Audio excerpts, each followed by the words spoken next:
अस्सलामुअलैकुम everyone, welcome back to my YouTube channel. तो कैसे हैं आप सब? मुझे उम्मीद है आप लोग खैरियत से होंगे। आज के इस लेक्चर में मैं आपके साथ एक्सरसाइज 1.1 के क्वेश्चन नंबर 3 क्वेश्चन जो है वो डिस्कस करूँगी, क्योंकि क्वेश्चन नंबर 1 और क्वेश्चन नंबर 2 ऑलरेडी मैंने आपको करवा दी है। क्वेश्चन नंबर 3 की स्टेटमेंट हम रीड कर लेते हैं।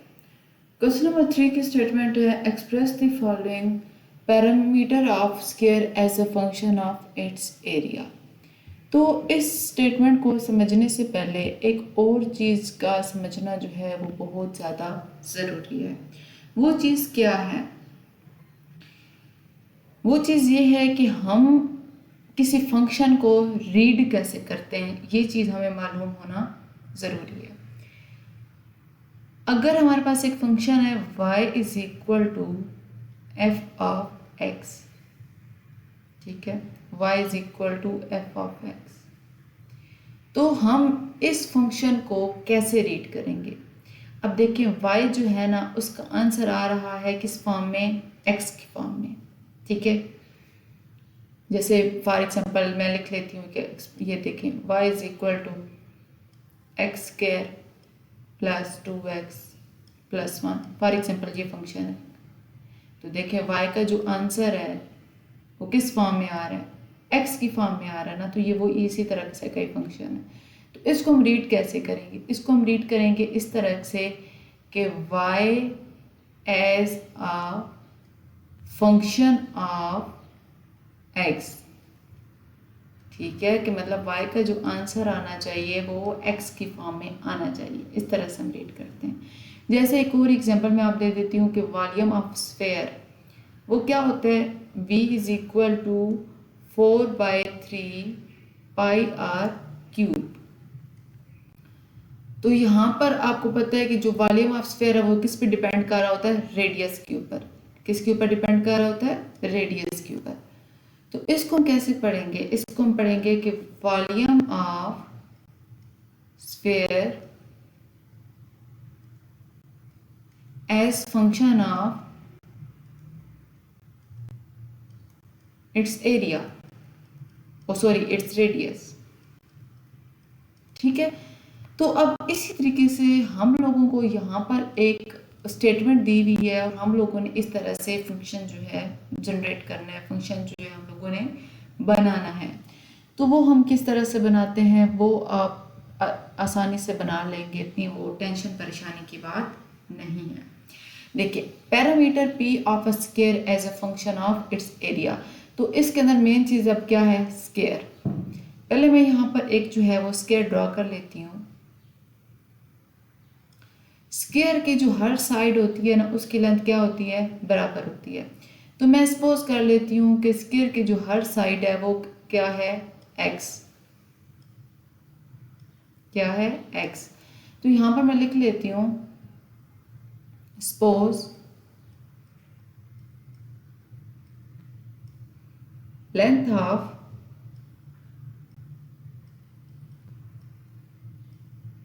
each side of square is x, ठीक है। अब पहली चीज क्या है? पहली चीज है पैरामीटर ऑफ स्क्वायर।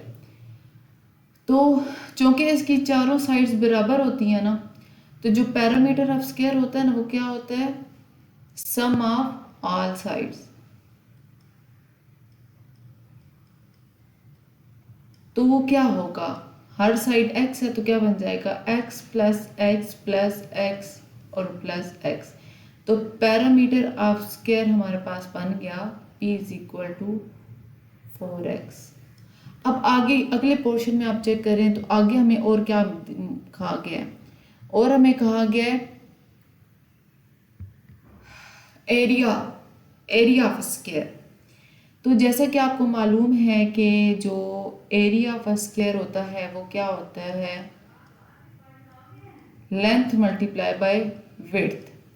तो लेंथ भी x है और विड्थ भी x है। तो एरिया ऑफ स्क्वायर क्या हो जाएगा हमारे पास, x का स्क्वायर। अब हमारे पास इसको मैं कह देती हूँ इक्वेशन नंबर 1 और इसको कह देती हूँ इक्वेशन नंबर 2। अब हम लोगों ने ये जो पैरामीटर हम लोगों ने फाइंड किया p is equal to 4x, इसमें हमने क्या करना है कि x की जगह पर हमने कोशिश करनी है कि x की जगह पर a आ जाए। x की जगह पर a तब भी आ सकता है जब यहाँ पर हम x की वैल्यू को निकालें और उसको इक्वेशन नंबर 1 के अंदर पुट करें। ये काम हमने क्यों करना है, क्योंकि हमें स्टेटमेंट में यही गिवन है कि the parameter of a square as a function of its area, कि मतलब जो पैरामीटर का जो आंसर आए वो किसकी फॉर्म में आना चाहिए, एरिया की फॉर्म में आना चाहिए। तो यहाँ से हम क्या करते हैं, इक्वेशन नंबर 2 में से x की वैल्यू निकाल लेते हैं। x की वैल्यू निकालने के लिए हमें दोनों तरफ जो है वो स्क्वायर रूट अप्लाई करना पड़ेगा। तो taking square root on both sides, ये बन जाएगा इस तरह से कुछ, स्क्वायर रूट्स और स्क्वायर आपस में कैंसिल हो जाएंगे, तो x के हमारे पास आंसर आ जाएगा स्क्वायर रूट ऑफ a। अब हम क्या करते हैं, अब हम पुट कर देते हैं इसको इक्वेशन नंबर 1 के अंदर। ठीक है, put in equation number 1। Okay,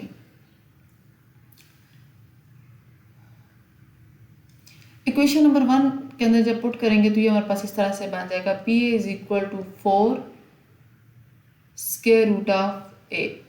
तो अब हम देखें तो इस स्टेटमेंट को अगर हम रीड करें तो कैसे करेंगे कि p as a function of a, parameter as a function of a, क्योंकि हमारे पास इस स्टेटमेंट में जो पैरामीटर का जो आंसर आया है वो किसकी फॉर्म में आया है, a की फॉर्म में। तो मुझे उम्मीद है कि आपको यहाँ तक जो है वो कंसेप्ट समझ आ गया होगा। अब हम जो थोड़ी बहुत अगर आपको कन्फ्यूजन है तो वो अगले क्वेश्चन में करेंगे तो आपको जो है वो क्लियर हो जाएगी।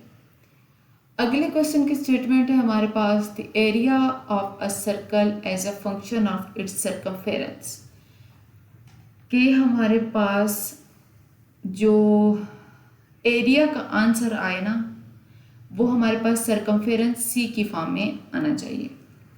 तो सबसे पहले हम क्या कर लेते हैं, यहाँ पर जो है एक सर्कल ड्रॉ कर लेते हैं। आपको ये चीज़ मालूम है कि इस जो सर्कल में इम्पॉर्टेंट चीज़ होती है वो होती है उसका रेडियस, ठीक है, r। तो सबसे पहले हम क्या फाइंड कर लेते हैं, बल्कि लिखते हैं यहाँ पर let r be the radius of circle. ठीक है, तो एरिया ऑफ अ सर्कल हमारे पास क्या होता है, एरिया ऑफ सर्कल होता है pi r square. Area of circle क्या होता है, पाई आर स्क्वायर। इसका हम नाम दे देते हैं क्वेश्चन नंबर 1 का। आगे हमने क्या फाइंड करना है, सरकमफेरेंस ऑफ सर्कल। तो सरकमफेरेंस ऑफ सर्कल हमारे पास क्या होता है, c is equal to 2 pi r. ठीक है, इसको मैं कह देती हूँ, मेरे पास बन गई है इक्वेशन नंबर 2। अच्छा जी, अब क्वेश्चन की स्टेटमेंट को अगर आप दोबारा रीड करो, क्वेश्चन की स्टेटमेंट को अगर आप दोबारा रीड करो तो आपके पास क्या है कि एरिया का जो आंसर है वो किस फॉर्म में आना चाहिए, सरकमफेरेंस की फॉर्म में आना चाहिए। तो इसका मतलब यहाँ पर ये हुआ कि यहाँ पर r की जगह पर हमारे पास क्या आ जाना चाहिए, c। r की जगह पर c लाने के लिए ज़रूरी है कि हम इक्वेशन नंबर 2 में से r की वैल्यू निकालें और उसको इक्वेशन नंबर 1 के अंदर पुट करें तो हमारे पास आंसर आ जाएगा। तो यहाँ से अगर आप निकालो r की वैल्यू तो 2 पाई जो है वो r के साथ मल्टीप्लाई हो रहा है, इधर आकर जो है वो क्या हो जाएगा, डिवाइड। तो r की वैल्यू निकल आएगी c बाय 2 पाई। इसको क्या कर लेते हैं, इक्वेशन नंबर 1 के अंदर पुट कर देते हैं, पुट इन इक्वेशन 1। जब इक्वेशन 1 के अंदर पुट करेंगे तो हमारे पास क्या फॉर्म बनेगी, a is equal to pi, r की वैल्यू क्या है, c बाय 2 पाई और ये स्क्वायर, स्क्वायर ओपन करो तो क्या बन जाएगा, a is equal to pi c square divided by 2, square कितना होता है 4 पाई स्क्वायर। एक पाई जो है ना वो एक पाई के साथ जो है वो कैंसिल हो जाएगा, पीछे हमारे पास क्या रह जाएगा, a is equal to c square by 4 pi. तो अगर आप अब देखें तो जो एरिया का आंसर आया है वो किसकी फॉर्म में आया है, सी की फॉर्म में। तो अब हम इसको बोल सकते हैं कि area of a circle as a function of its circumference. ठीक है, अब हम चलते हैं इसके पार्ट सी की तरफ। पार्ट सी में हमारे पास क्या है, the volume v of a cube as a function of the area of its base. कि क्यूब का जो वॉल्यूम है उसका आंसर आना चाहिए उसके बेस के एरिया के मुताबिक, मतलब उसके आंसर में ए आना चाहिए हमारे पास। तो सबसे पहले मैं यहाँ पर एक जो है वो क्यूब ड्रा कर लेती हूँ। ठीक है,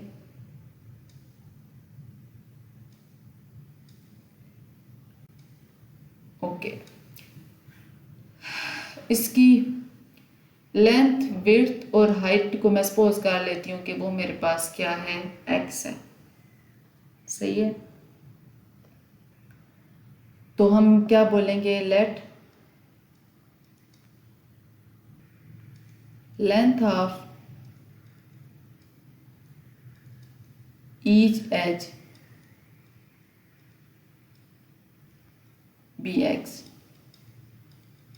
ठीक है, तो वॉल्यूम ऑफ अ क्यूब क्या होता है, वॉल्यूम ऑफ अ क्यूब होता है length multiply by width multiply by height. तो क्या बना हमारे पास, x into x into x.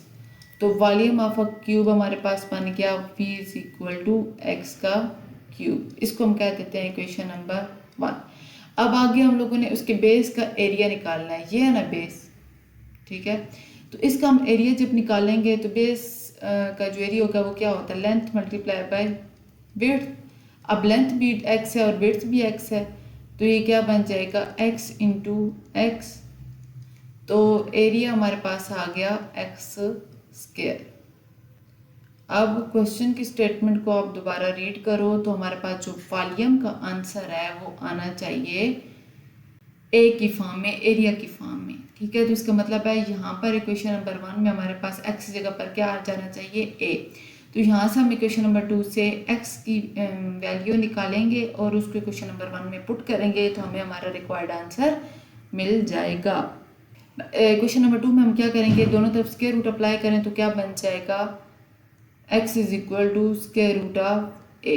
अब इसको आप क्या करें, पुट करें इक्वेशन नंबर 1 के अंदर, put in equation 1।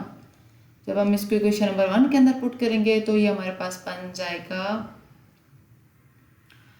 v is equal to square root of a raise to power 3। तो इसको हम अगर ओपन करके एक्सपोनेंशियल फॉर्म में लिखे तो हम इसको इस तरह लिख सकते हैं a पावर 3/2। तो अब हम इसको कैसे रीड करेंगे कि volume as a function of the area of its base. I hope ये वाले क्वेश्चन जो हैं आपको समझ में आ चुके हों।